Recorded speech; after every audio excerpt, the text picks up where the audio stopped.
Yo, what is up, ladies and gentlemen, and welcome back to the Big Four podcast. My name is Luke Spring, out with the usual Brian, Nick, and Andrew. I just said that for the 50th time. How you guys doing on our 50th Woo! episode? Big day. I'm getting old. Why? Not really, because we don't really have a lot to talk about, and we kind of just are not doing anything creative. But whatever. It's our 50th episode, and it's not the 50th one on our podcast page because we have some fifth quarters, but the 50th Big Four regular episodes is our 50th one. Hopefully, when we have more than 4 listeners at our 100th episode, we can do something special and cool. But for now, we're just going to make it a normal episode because why not? So we have a decent amount of things to talk about. You know, the Bruins kind of cooked at Lake Tahoe yesterday. We're going to get to that. College basketball had a lot of good games over the weekend and this past week. And coming up, we have some conference tournament games. But first, we are going to talk about the Boston Celtics and their 24-point blown lead. Nick, I wouldn't be laughing because we'll get to your Lakers too. But we'll start with the Celtics. And they look horrendous. Chuck? They shuck. Oh, they shuck. suck. Yeah. They shuck. I heard Chuck. They blew a 24-point I was like, lead wait, Charles to Barkley? probably one of the worst defensive teams of all time. That's exaggeration, but they are one of the worst defensive teams in the NBA right now. And yeah, they were up 24 and just 6 couldn't. minutes of the Celtics blow leads at such a fast rate. It was a 24-point game with 6 minutes left in the third. With 10 minutes left in the fourth, or 9 minutes, it went to 5. Yeah, it was pretty incredible. 7 minutes, 19 points just gone. And I always hate to make this person the scapegoat and blame him, but Kemba Walker 1 for 12 from 3. What the F? Heart attack. Yeah, I mean, Kemba was bad. You can also point fingers at Jaylen Brown too. I mean, He was pretty bad defensively. he was pretty bad as well. He was bad. He was bad defensively. Tatum is always streaky defensively. So when Brown's bad defensively and Tatum is his normal streaky self, then that's not a good recipe. But when Kemba came, I knew he was an inefficient shooter, but I didn't know he was this inefficient. Like in Charlotte, he averaged 25 just because he chucked 50 shots a game because he was the only one who could score on that team. So his percentages were not very good. But now, especially this year, they've been horrendous. And it's not like he's missing like contested shots. He had some wide open shots yesterday that he's missed. And I don't know why he keeps missing them, but so that needs to change. And then I forgot to mention this last podcast. I forget if we talked about the Celtics, but if we did, I didn't mention it. In the beginning of the year, we all were saying how hopeful we were that the Celtics would get Isaiah Thomas because we all love Isaiah Thomas, blah, blah, blah. It wasn't really realistic. They need Isaiah Thomas. They need something off the bench. They need something off the bench because this bench is not working out. It's so bad. Rob Will's fine. I like Rob Will off the bench, but he's not a scorer. Sure. He's not gonna get you 15 off the bench. They need that guy badly, especially with Smart out. I mean, Smart scores just because he chucks all the time. So, I mean, he'll get his, but he is not a very efficient shooter, and he starts anyways. But with Smart out and Hayward gone, that's a big scoring drought. They were already a bad bench scoring team last year, and they're even worse this year. I think realistically, Isaiah Thomas would have fit perfectly and will still fit perfectly if they can convince him to leave the Team USA or whatever he's on. He's ready to at any moment. And I know. When Danny got asked, "What do you think about Isaiah?" he said, "No comment." So last time he said, "We're." When did he get asked this? Early this season. Oh, 2 days ago, really? Yeah, and then he said no comment. And early in the season, he's like, "We're set at the point guard position." So, yeah, definitely not. Definitely. I would. Yeah, Isaiah Thomas. How many games do you think he can get you? How many wins? How he can't turn this team around. No, he can't, but it would have helped a lot yesterday because when they were down or when they were up by a ton and then the Pelicans started to get their get a run going, they really only look to Tatum and they kind of look to Brown. I mean, they look to Kemba too, but Kemba was just missing everything. So having Isaiah Thomas come off that bench and score some more points and be yet another guy that they can rely on, because they don't really have a lot of guys that they can rely on to score. You have your superstars of every team, or pretty much every team, that you are the number one option.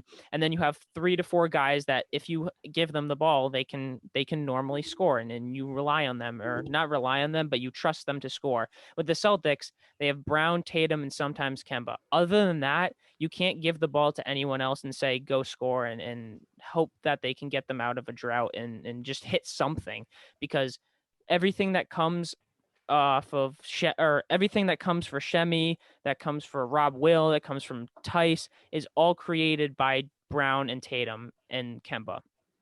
But with other teams, they have score, like the good teams, like the Clippers. They have Lou Will, who comes off the bench. He can score by himself. He doesn't need Paul George or Kawhi to feed him the ball and stand in the corner. He can do it himself. That's what Isaiah Thomas would be able to do. It's just another weapon that can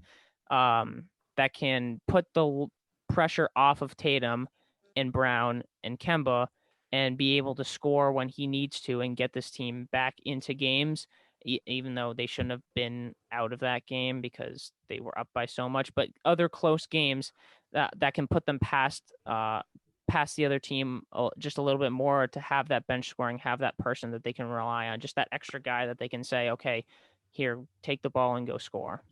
I honestly can't really. I'm gonna be a little bold here. It's early, but I can't see Boston really making any noise as playoffs.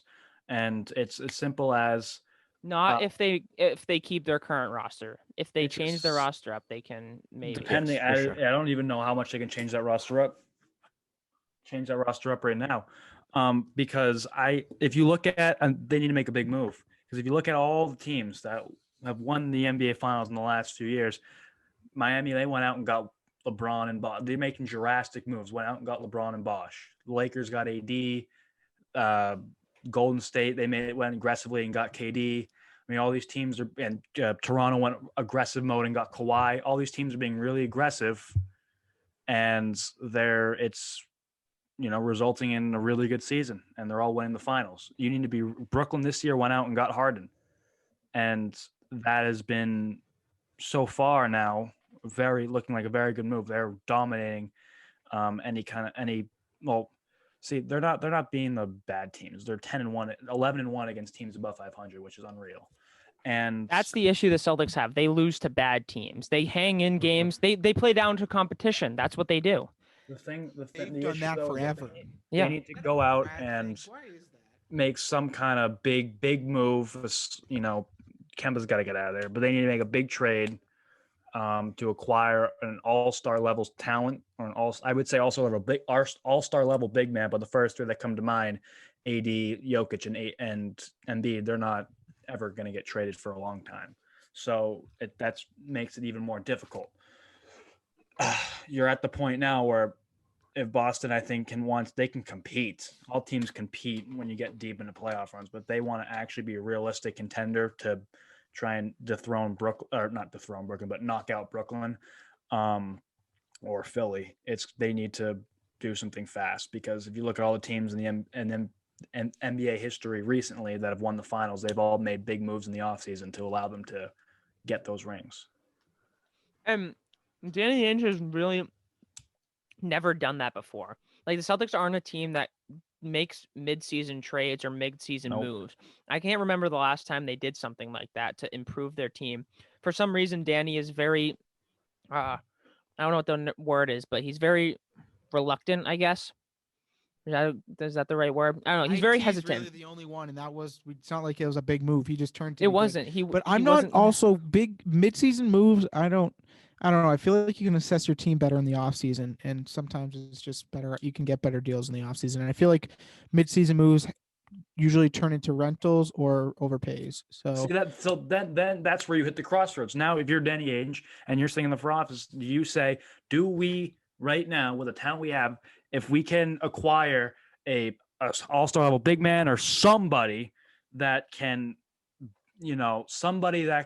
help us defensively and offensively, So an all-star level player. If we can acquire them at the deadline or whenever, do we have a realistic chance of being able to beat Brooklyn or Philadelphia or Philly? Oftentimes, teams hesitate to make these big midseason moves because they look at the teams at the top of the conference and they see there's no way they can compete. They don't have the bench scoring, or they don't have the best supporting cast, or they don't have the proper depth, or whatever. I said the same thing in 3 different ways, but they can't compete even with that star, even with making a move, because you have to give up something to get something. You just can't acquire a guy without giving up anything, right? So if you're Boston, you got if you're Danny Ainge, you got to be sitting here and evaluate what you have. Brooklyn is 11-1 against teams above 500. They are rolling right now, and those 3 stars are playing great basketball. All 3 of them right now. All 3 of them. You got 3, or I'd say 2 MVP candidates and 1 guy that's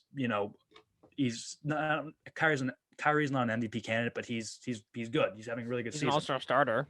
And Danny Ainge has to sit there and be like, if we acquire some guy, we acquire the best star out there that is attainable, can we beat Brooklyn? And if that answer is a no, like a flat no, then there's no reason to make that move, and then I'd agree with Brian. But if the answer is a maybe or a yes, then you might be thinking, all right, well, Brooklyn's the team to beat right now in the Eastern Conference, Brooklyn and Philly, and the Celtics usually play well against Philly in the playoffs. So now it's just coming down to Brooklyn. Who knows? Yeah. Philly's a different team this year. Boston's just been in a tough, interesting little stretch in the last. If they can acquire the last 3 weeks, be able to beat Brooklyn, the last 3 weeks has been tough. They lose Smart. They've played a lot of games with injuries. They had to go out west. They've played back-to-backs. They've had a tough schedule over the last 3 weeks where they've struggled, but blowing leads and playing down to competition is the problem, and I don't know where that problem comes from. Is that Tatum and Brown not, getting excited for big game? That's where I think Smart's so valuable, because I think he keeps guys together on the floor in any game. Where I do too. Without him, they're just like, oh, whatever. It's Washington on a Sunday afternoon. We're just here to freaking shoot some hoops. Yeah, and Brad doesn't help either because he's all chill and nonchalant. He's not a coach that's going to get everyone fired up, so he has Smart to do that. But Smart's not there now. I mean, he's still in the locker room, but he's not playing, so it's not the same. And that's one issue I have with Brad. The other issue I have with Brad is, so if by the off chance that any head coach in the NBA other than Brad Stevens listens to this podcast, I have a tip for you. If you were playing the Boston Celtics, double team and trap Jason Tatum, because the combination of him not knowing what to do half the time and his teammates not knowing what to do when they catch the ball off of a pass from him coming from a double team, that's not a good combination. And I think it has to do with the fact that Brad's rotations are so out of this world and so weird, because he has some guys like Grant who played a ton last season. He played a ton in the beginning of the season, and I don't think he's seen the floor in the past 2 or 3 games. I can't remember if he's been on the court. So it just baffles me sometimes the way he puts his lineups together and his rotations. And in terms of Tatum, so Tatum, he's gotten better with the double teaming, but he still is hesitant and doesn't really know what to do. But the worst thing is, this happened a ton yesterday, is when Tatum would be on, he had just crossed half court on one of the sidelines. He gets trapped. He throws it to the guy at the top of the key who's open, and that guy at the top of the key stops, holds it, and doesn't know what to do, and then the Pelicans just go back into their defense and set up 5-on-5. What you have to do there is either attack or swing it or even shoot it if you're open. There was a time, I think, where Pritchard got the ball at the top of the key. He was open. He didn't shoot it. He held it, and the Pelicans were able to scramble and get back on defense and play 5-on-5. What you have to do there is you have to either swing the ball, attack, make them continue to rotate, but instead they don't know. And a lot of the times they have Tice up there, which I think is a mistake because Tice can't really do anything when he gets the ball at the top of the key, but they have to have a guard at the top of the key like Brown, Kemba, Smart when he's in, Pritchard. They have to have a guard at that top of the key so Tatum can have someone to A, pass it to, and B, when you get the ball, you can either attack or swing or shoot it so that you put pressure on the defense and not let them get back into whatever they want to get back into. And that's the problem without having veteran guys on the bench. They don't have a veteran guy on the bench. Their whole bench is Teague doesn't count. Every other guy on that bench is 4 years or younger in the league. Mm-hmm. So they're all relatively inexperienced and, and inexperienced with each other because I feel like they don't know how to play with each other because Brad is so erratic with his substitutions and rotations that units of guys don't get to play together that much. So they don't get to, I mean, they're all on the same team and they all practice. They know how they play each other play, but it's different when you have a group of 5 guys that switches every single game. Like sometimes Tatum is out there with Shemi for 24 minutes a game, but then the next game he won't see Shemi at all on the floor at the same time. So the inconsistency does not help them establish a rhythm so that when Jason Tatum does get doubled, a teammate who is on the floor as him or the same time he's on the floor at the same time as him, they can establish, okay, when I get doubled here, I'm going to kick it to you in the corner and then you're going to drive, blah, blah, blah, do whatever they want. But since Brad switches up the lineups and rotations a ton, you can't get that familiarity with people because you don't know if they're going to be in when you're in because he doesn't play guys one night and then they play 35 minutes the next night. It's just so weird. Here's my little assessment of this whole thing. At the end of the day, you have to blame one person. Someone has to get some kind of blame because this isn't just a this year thing, blowing leads. Was last year. It was an issue last year.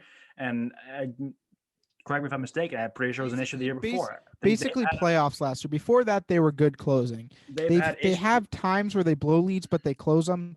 Last year, starting in the playoffs is when it really got ugly. They have issues blowing. They have issues hanging on to leads. And I know it happened a lot. I know it happened last year.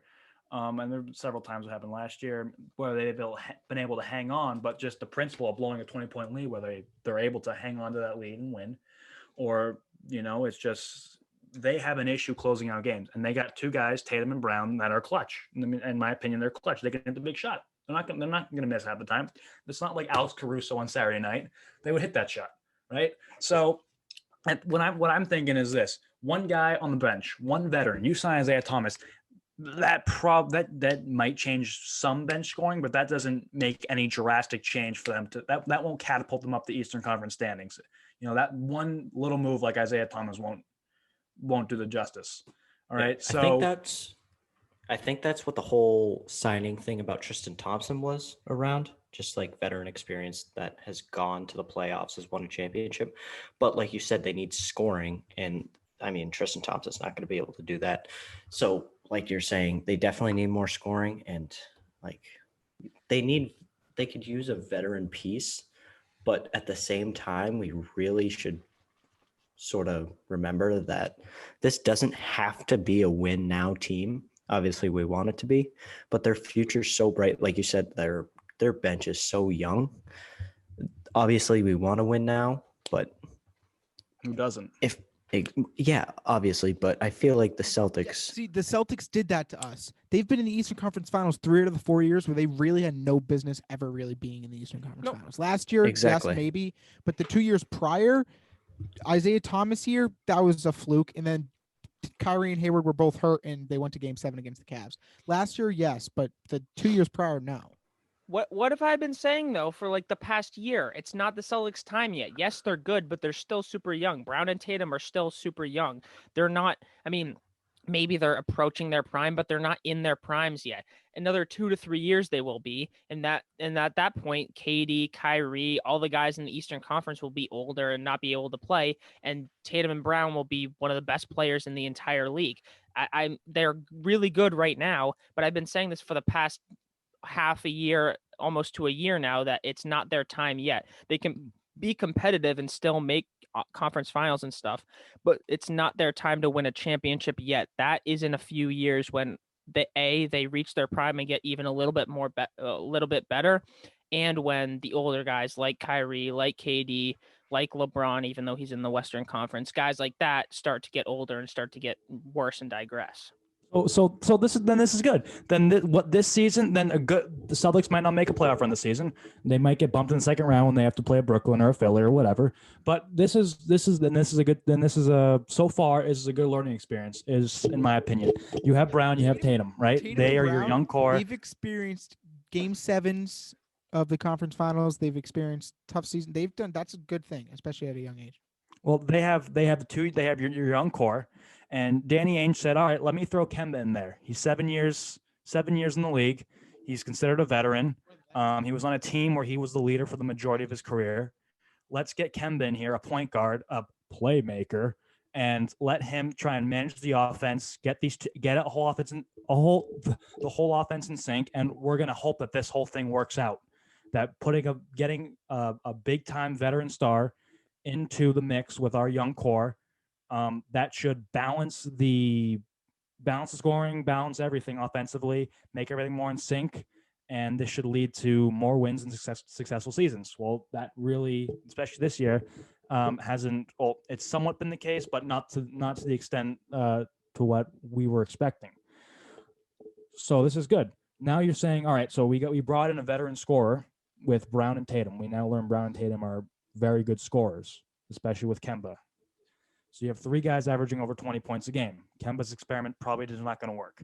So now you got to try and bring in. I'd say Boston's next move is try and bring in a playmaker. I've been vouching for it. Trade for Russell Westbrook. He's a playmaker. Just because you might not like him, don't like the way he goes about himself. He's very flamboyant. Wears Halloween costumes to NBA games every time. But the fact of the matter is, this guy can put up consistent double-digit assist numbers a game. And what better on a team that has 2 guys, not one Bradley Beal, but 2 guys that can score 27 points a game? That's huge. And Westbrook's a guy that he doesn't. And he's also going to get them going. 15. Like, he's another smart where he's not going to let them take a game off. He's going to get them going electric. Again. He's very electric. Yeah. Plays I think very good defense.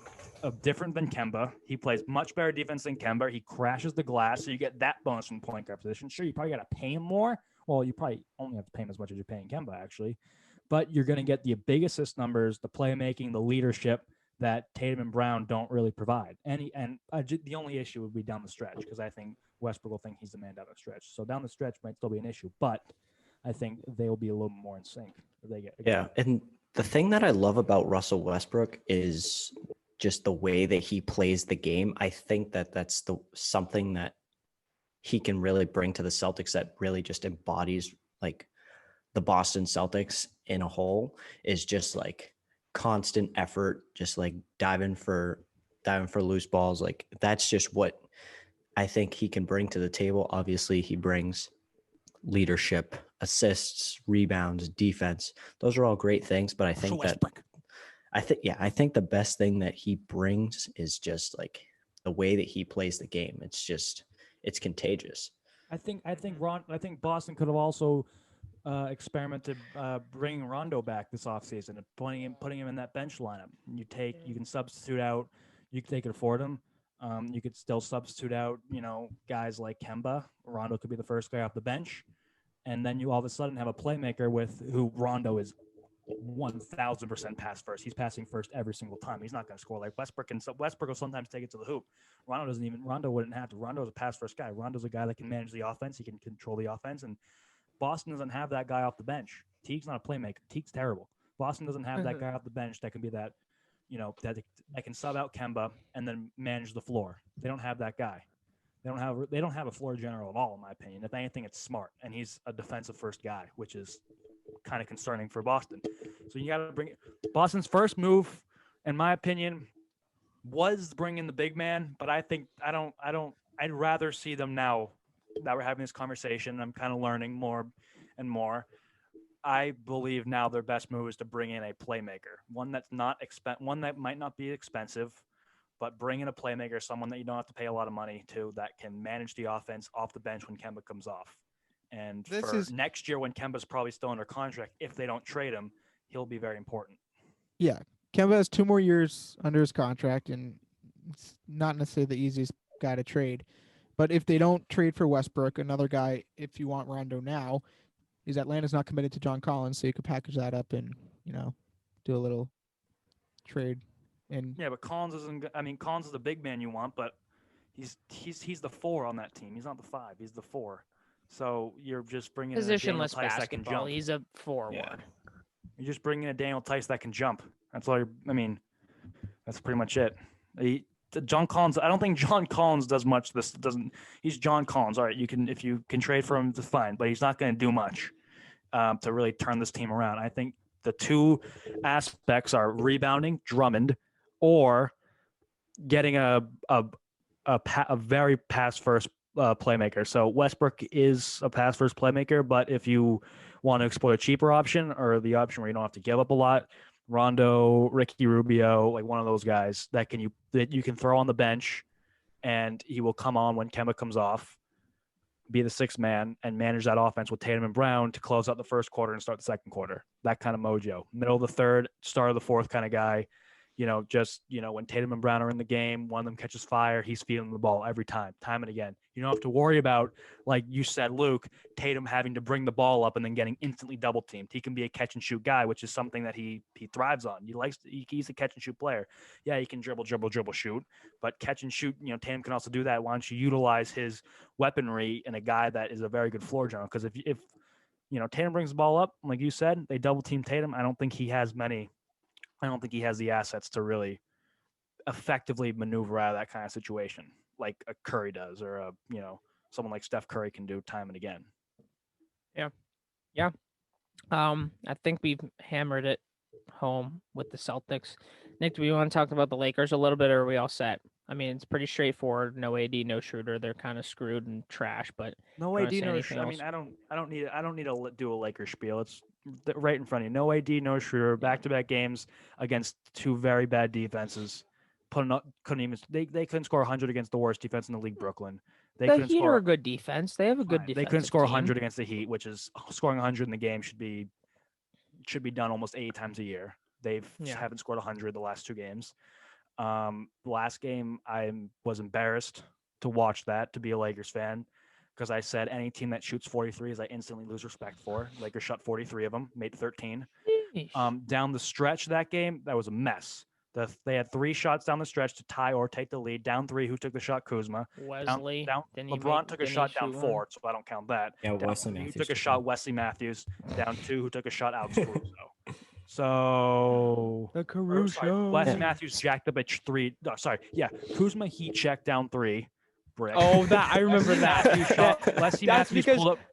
Because Kuzma was having a good game, and then I was just like, wrong time for a Kuz heat check. Right. He like pulls up from the, it wasn't even it was a bad shot though. It was like a fadeaway 3 from the corner with like 30. Oh, then the KCP drew the offensive foul, a little acting there, but he still got hit in the face.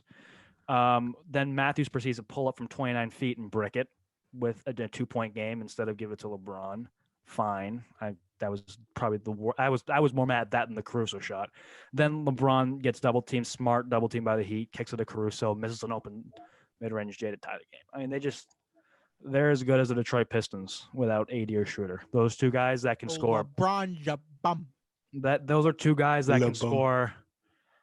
Combined, AD and Schroeder can put up combined 40. Sometimes they've combined for 50 several times this year. I mean, those 2 guys are crucial, and they had no scoring when LeBron was off the floor. They didn't score. They probably in the 10 minutes LeBron was off the floor, they might have scored 5 points. Like, they were just not good. They're not good right now. I mean, they'll probably lose to Washington tonight because they can't score offensively, and you can't keep up with that offense. And they'll probably get the booty bent over smacking of a lifetime against Utah on Wednesday. Like, I'm talking, we're in the 40-point range. So I picked the Lakers. Then Schroeder will come back. They're lose by 40. Yeah, they can't score. They can't score offensively. Utah's got a great defense. I'd be shocked if the Lakers break 100 points against Utah. I'd be shocked. If they break 100 points against Utah and still lose, I'll be happy. I'll be happy. Andrew, you look like you wanted to say something earlier. Do you remember? I cannot. It's all right. I cannot remember. It's the Lakers. They don't need to. Yeah, we can move past the Lakers and the NBA and go to the, I wouldn't say red hot because they lost 2 in a row before this game, but the Bruins, who routed the Flyers yesterday at Lake Tahoe. Pasternak with a hat trick. What a beautiful setting. It was amazing. All those jerseys. It was immaculate. It was immaculate. all but 6 Bruins with a point in yesterday's game in the 7-3 rout of the Philadelphia Flyers. And yeah, it was a beautiful 5-0, beautiful game. Scenery and in terms of play as well. Luckily they didn't have to shut it down in the middle of the game like they did the Vegas whatever the other team was. Vegas, Colorado. Thank you. It was a smart move, definitely, to shut it down. I mean, it's gonna happen. I wonder why they didn't think about that before. But I mean, the sunset was pretty cool. Yeah. I guess I do know what they were expecting cloud cover. So, but the sun just sort of screwed everything up. Mm-hmm. But I mean, it was a great 2-day span. I mean, I thought it was awesome. I mean, even if the Bruins didn't win, I still thought it was pretty cool. Mm-hmm. Yeah. I thought it was interesting how they were talking about for one in the afternoon game at first that how the shading from the tree would significantly affect the goalie. I thought that was pretty cool. I mean, yeah. I thought you were gonna say affect like the melting of the ice. Yeah. No. But No, it's like hitting at Fenway when it's like hitting at Fenway when the batter's box is in the shade, but the pitcher's mound is in the sun. The game. Yeah, that must suck. Well, especially puck's smaller than a baseball and coming at you a lot faster. Oh, yeah, I know. Does it come at you a lot faster? How much faster does a puck come at a goalie than a baseball? Well, probably the same. Slap shot. Well, 108. Yeah. Give me the median slap shot. Oh. 80? Yeah, probably like 80, 85. Not like the giant 6'7" Chara slap shot. Yeah, so about 80, 85. The highest ever is 108. So it's like the same as a baseball. Crazy. Baseball, a little slower. Yeah. Anyways, great game by the Bruins. Pasternak scored within a minute, and I mean that pretty much sums up. The last time we played the Flyers, he scored 12 seconds, and this time he's like 36 seconds, and then I was just gonna say that period he's like 40. That pretty much that second period goal was a snipe and a half, though. I don't know how that snuck in. That was even the fact it was on edge, and he still's like, "I'm going freaking bar down on you, Carter." Yeah, that he had zero space whatsoever and just sniped it top right. But I was just gonna say that pretty much sums up the Bruins against the Flyers this season. I mean, they kind of own them. Wish that would be the same for the Islanders, but unfortunately the Islanders kind of own the Bruins, but the Bruins play the Islanders again on Thursday. So, I mean, that's a good game to watch. So hopefully they can get their redemption. They're riding high. I mean, they did lose 2 before this, including one loss to the Devils, but who knows? I mean, 7-3 is good to go into a game against the Islanders with. So hopefully they can win that. Are they at home at that game? No, they're in New York. Never mind. They're in New York for that game. But yeah, anyone else want to say anything about the Bees? So this isn't about the Bruins, but this is just about, I was telling you guys this earlier, it's really disappointing that ESPN doesn't talk about hockey a lot. Oh yeah. But it makes sense because they're really bad at talking about it. And it's because I was watching Around the Horn earlier and they were talking about whether Lake Tahoe was a win for the NHL, and they were just like, I don't really think so because they had a delay. I was just like, that has nothing to do with hockey. Like, there were 2 great games. Well, not really, but I mean, the Bruins scored 7 goals. Like, that doesn't happen all the time, and it was an outdoor place. I mean, Lake Tahoe was a pretty cool place to play hockey. It was just it was a cool weekend. They were focused on the sun rather than the whole thing, which makes sense why they don't really talk about hockey. Because also Around the Horn makes no sense. I don't understand the point scoring. Someone give me a pamphlet that has the scoring breakdown on Around the Horn. Because I need the rule book. I need the rule book. I'm watching and I'm like, all right. He just said it was like a while ago. He's like, what they were talking. It was talking about like AJ Green. It was like it was like he like mocked somebody and it was like talking about how good his catch was. And the guy was like, dude, he went over and jumped over the cornerback's head and caught it behind his helmet, and then he gets like 6 points. And the other guy's like, "Oh, it's great defense by the corner." He gets like 30 points.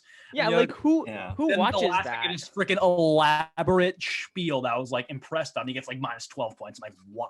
What's happening? Yeah. I don't know anyone who realistically likes that show. If you are a sports fan and the two shows that you watch on ESPN are Around the Horn and Highly Questionable, you are not a sports fan. I watched Highly Questionable with Poppy because Poppy's funny.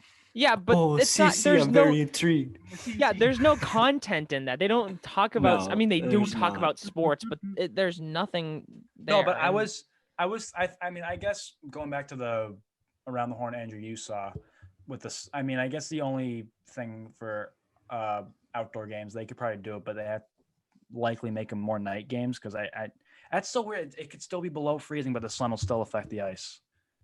Yeah, it's just because the sun. Well, yeah, Nick. Hey, buddy, is the snow melting over the past couple weeks? Well, that's because it rained today. Today. Rain. The last week has been like 20 degrees. I know it has been here. I'm assuming it's been roughly the same there. Yeah. Has the snow melted a little bit? Yeah, because the sun's strong. It's okay, Nick. It's okay. Feel good about yourself right now, Brian? You feel good? Oh, it's just like. Feel good right now? Dumb point. Okay. Feel great. Well, we'll kick it to Nick with his question. Only one today. So Nick, make it a good one. Yeah, it's another friggin' segment of Yes Yeet Real presented by nobody. Another friggin' segment. Nobody is sponsoring this segment. Another sponsorless segment. So someone make it sponsorable. Well, we also no. Listen and download our episodes so then we can get sponsors. No one's going to sponsor us with 4 listeners. But anyways, go, Nick. We can get a sponsor from like a lemonade stand down the street or something like that. Well, today's question, we're gonna go back to the NBA as if we haven't talked about the NBA, but that's the only thing that's been happening because the Brooklyn Nets are in Fuego, just completed a very successful West Coast swing, knocking off the likes of both LA teams and somebody else. Did they play Utah? They might play Utah half. I think they play Utah with like an arm and a leg. Like I don't think they had like Kyrie or KD. And they got blown. I can't remember. But Brooklyn, a very successful West Coast trip, nonetheless. We're looking at they just beat the Clippers. Can we call the Nets a front runner for the NBA Finals? Q-Star. When healthy, I need to say when healthy. When healthy. That must be a stupid question. I'm going to hold off for now just because I still don't trust their defense. And when it comes to the playoff time, I mean, there's a lot of games that are in the 90s. And I mean, I don't think that their defense is really going to hold up. So, yeah, I'll have to wait and see. Maybe they can acquire somebody or I don't know exactly what they can do, but their defense is very shaky. Brian? What was the question? Nice. Do you like hot dogs or hamburgers? Burgers all day long. I've had like 6 in the last 8 days. Luke, can we call the Nets a front runner for the finals when healthy? Oh yeah, probably. Yeah, sure. Oh, Brian. They suck defensively and they don't have bench scoring. So hey, you never know. When those guys got to play 45 minutes a game, it's gonna be tough. I'm saying yes. I think Nash is. I think they're gonna be the Eastern Conference team. Brian, stop playing pool. He's gonna be. They're gonna be the Eastern Conference team that represents the East in the finals. But in terms of finals, like winning the finals, I'm not sure. It's still a little bit early. But I think Nash is doing a really, really good job with the rotations. I mean, Durant didn't play at all while he's been injured, but he's doing a really good job of setting 1 and playing 2 so that they get their rest and they're still winning so that they won't be completely dead by the time the playoffs come. So if they're all healthy, and then once the playoffs start, teams play their stars 40 to 45 minutes a game anyway. So they'll be used to playing 45 minutes a game because they did in the regular season.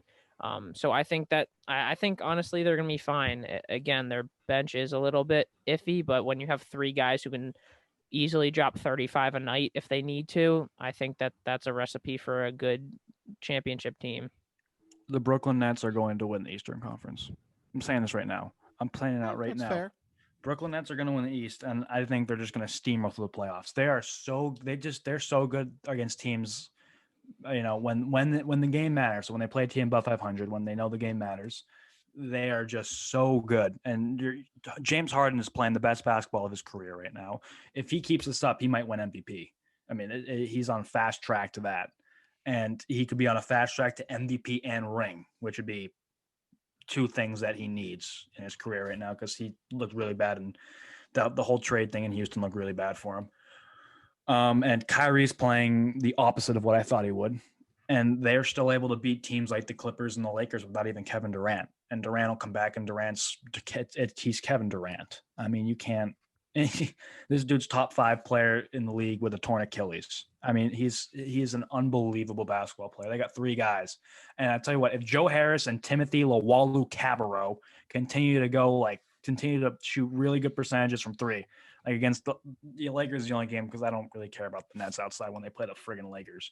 But Harris went 6 for 7. Luwawu-Cabarrot went like 5 for 7. I mean, they're just when they are lights out from 3 with that supporting cast, Cabarrot, Luwawu-Cabarrot, Harris, Green, when those guys are hitting threes, there's no stopping. They don't need to play defense because they can outscore you either way. They're ridiculous. So yes, yeah, yes. We can call the Nets a front runner for the finals. Yeah. Sweet. We got 2 more quick things. I'll start off with mine. Now this is basically what I'm doing here is just giving you, guys, if you want, my college basketball fans, which is the better of the 2 major basketball leagues because the NBA sucks. So college basketball. The ABA is pretty good. No, the what? The ABA. The ABA. I don't know. The NBA sucks though. JJ Redick, justice for JJ Redick, even though I hate him, but still, regardless. Here are some games between now and Thursday that you should look out for on your radar. I'll do the weekend ones on Thursday because there are way too many on the weekends to do right now. So the first one, if you are super early to this podcast and skip all the way to the end, you might be able to watch the second half of Oklahoma State, Texas Tech, a Big 12 matchup featuring the presumed number 1 overall pick in Cade Cunningham. They have dropped out of the rankings the last few weeks, so hopefully they can get back. And I think they're a tournament team right now, but a win here would be pretty much locking it and hopefully making them one of those, 8 or 9 seeds. So yeah. And then tomorrow, Kansas Jayhawks, baby, against Texas. Kansas coming off a nice 5-game winning streak, including one against Texas Tech, which they had on Saturday. And Texas moving down in the rankings after a atrocious loss to West Virginia, where they completely broke down, and 2 of their top guards, Ramey and Andrew Jones, got into it and had a little altercation. So things are not looking good in Texas right now, but it will be a good game, I believe, at 9:00 tomorrow night. And then on Thursday, we got 2 games, another Big 12 matchup because the Big 12 is just absolutely insane. West Virginia against Baylor. That'll be a good game, but it's just Baylor all the way because they are unstoppable right now. Their defense is really good. West Virginia is usually a good defensive team, but this year they are one of the worst defensive teams in the Big 12. They are just really good at scoring. They are number 2 in scoring in the Big 12. So we got the top 2 Big 12 scoring teams between Baylor and West Virginia. So it'll be a high scoring game, but in terms of defense, I think Baylor squeaks this one out. And then the Big 10 has a big matchup Thursday night. Iowa and Michigan. Michigan coming off a really, really good win against Ohio State. That was a really good game. I'm sad that Brian got to miss it. And then Iowa also coming off a good win. They get to sneak back into the top 10 with the nation's leading scorer in Luka Garza, who is, if he could pass, is basically Jokic in a better shooting form. That's basically what he is. So he's going to be really good. Hopefully he gets a shot in the NBA. He'll be a 2nd-round pick just because he's an upperclassman, which I still think is super stupid, even though he's one of the best players in the country. But that is another game to look out for on Thursday. And that rounds it up. On Thursday, I'll go back. Oh, also, we got our first, it doesn't really matter because it's a trash conference, but on Thursday, we got our first conference tournament games, the Horizon League. Ooh, yes. I mean, it doesn't really. The best game is the UIC Flames against Youngstown State, 11-6. Hold on. Oh wait, never mind. I forgot. Okay. So yeah, tournaments. That's promising because tournament play is just around the corner. I mean, yes, it's on Thursday, but the major tournament games and tournaments are coming up very soon. Last thing, we are going to start this thing because I looked at our Instagram the other day and it's very one-dimensional and it looks the exact same. We have posts that are the exact same thing every single time. So what we're going to do is I'm going to send one of you three or myself, if I feel like I want to find a crazy weird stat that no one's ever heard of, that you've never heard of, that I've never heard of, that we've never heard of. So we can post new things on our Instagram and learn more about the wacky world of sports. So since Andrew said that he had something already, we're going to send him off. I mean, he already has it, but we're just going to send him off and he's going to tell us on Thursday what he finds when he Why wouldn't you just tell us now? Yeah, I got it right here if you want. I guess he could fine. Say he it could now. Tell us now. So then Okay, so then Nick, you'll find one for us on Thursday, okay? Sound good? More homework? Yeah, I got it. Oh my God. Got it. You're a bum. All right, Andrew, Okay. what's your wacky stat? Golf on Wednesday. So basically, yeah. Golf. Woo. Let's go. Okay, so this is Mind drive down and golf with us? This is kind of a two-parter. Okay. Both surrounding the Say the greatest second player of all part so I can say it time. on Thursday. Tom Brady. They're all circled around the greatest quarterback of all time, Nathan Peterman. Dan Marino? Oh, Nathan Peterman stat. Here we go. Yeah. So there's a stat. Aaron Rodgers could throw 1,240 consecutive interceptions on 1,240 straight pass attempts and still have a better career touchdown interception ratio than Nathan Peterman. There it is, folks. That's The actually century. crazy. Yes. There and it is. then part two, Nathan Peterman finished his years with the Bills having a lower QB rating than if he simply spiked the ball every single time he lined up under center. Wow. Wow. Nathan Peterman, ladies and gentlemen. No one Greatest did QB. anything to hurt Nathan Peterman, and then we just stabbed him in the heart. Yeah, he hasn't been. SBTF, baby. Poor guy. I haven't heard him in a while. Now we just bring up this and Jeez make everyone. Louise, that is rough. That's okay. It's pretty incredible. Nathan Peterman. That is rough. I say this in the nicest way possible. We've never seen anything like him. We've never seen anything like No. him. He's a one in a generation talent right there, ladies and That gentlemen. is just. One in a I feel thousand. bad for him. I mean, a he million. I feel bad for the guy. He just can't stop. I don't. It's his own fault. But like, It is. if It he would definitely listen to this, if our podcast was famous and he was listening to it, wow. Hey, if Carson Wentz That's keeps cold. up the pace he did last year, he'll join that club. Facts. No, I feel like Carson no, will still need to no freaking Carson throw, Wentz slander. 500 He's on a new consecutive picks to team. get to that ratio. New team, new Carson. No Carson Wentz slander until we see him play bad next year, but hopefully that doesn't happen. So no more That's Carson true. Wentz slander. It's all right. That's it. Thank you guys. Episode 50. It wasn't anything special, but we don't really have any listeners and we didn't get any inputs and we're not very creative. So, hopefully by the time we are at episode 100, we'll have more people that listen to our episodes and can tell us what to do. But for now, we're going to see you on Thursday. Hold on, Any one more last thing. thoughts? Yeah, Yeah, one more last thing. thoughts. Brian, did you win? Did you win your 8-ball game? I did beat my dad in game 7. Couple good Atta bank way. shots. Game 6, I had some crazy bank shots. So, pretty Wait, so happy you were down right 3-2? I was Were you down down 2-0, made it 2-2, down 3-2, came back. So tragic. I mean, if you're a fan of that side, it's a tough way to go down up 2-0. You got in the bag. You go up 3-2. All you got to do is close it out. Sounds like the Celtics against the Cavs in 2018. Or the Pelicans last night.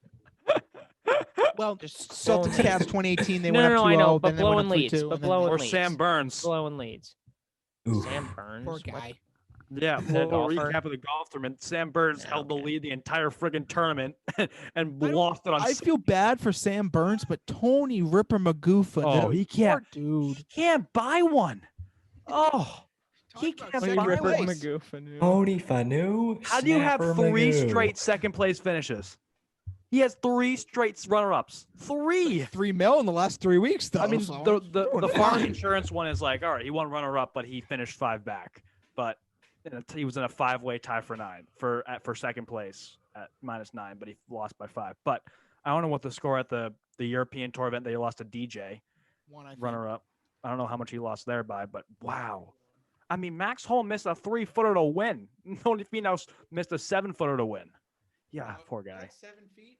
He missed a 7-footer to win on 10, like and then he missed a 12. 9-footer on 14, the second playoff hole to tie. That felt like 12. Oh man, I mean, That's what I call oof. Max Homa. This is what happened. Here's the tragedy of Tony Finau, folks. Max Homa misses a 3-footer on 18 to win the tournament, sends it to a playoff. Absolutely no momentum. He puts his tee shot behind a tree. He has literally nothing. Yeah, that was the somehow dumbest puts shot on the green. Tony Finau's middle right side of the fairway, good angle, chips it to poor chip. I am chips it at 7 feet, sallies it to the frickin' moon.